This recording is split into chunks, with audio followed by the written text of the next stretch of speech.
Ici Pierre-Luc Lafrance de la France Communication. Probablement que vous mettez beaucoup d'efforts dans votre marketing web. Peut-être même beaucoup d'argent ou une combinaison des deux.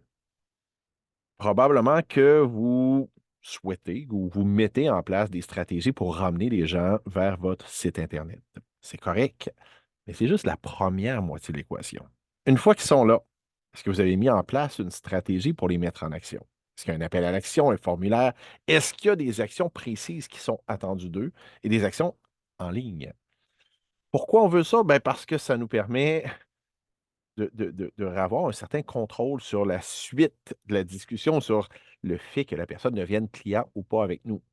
Une fois qu'elle a rempli le formulaire, ben, on peut la relancer. On peut l'inscrire à notre infolette, on peut lui envoyer une séquence de courriel pour vendre, on peut faire du remarketing, on peut faire différentes stratégies.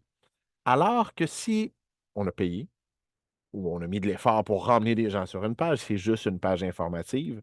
Ce qu'on espère, c'est que la personne nous appelle, nous contacte. En gros, on a laissé la balle dans le camp de l'autre. On n'a pas vraiment d'action pour être proactif dans cette relation-là. Donc, c'est super important de mettre en place une stratégie pour que les gens soient en action. Euh, des fois, là, c'est juste des petits changements. Vous pouvez les ramener sur la page où vous les emmenez déjà, mais de rajouter un formulaire, de rajouter un appel à action, de rajouter quelque chose qui va rendre ça plus actif. Si vous voulez des trucs, des conseils, justement, pour être plus efficace dans votre marketing web, n'hésitez pas à communiquer avec moi. Pierre-Luc Lafrance de la France Communication.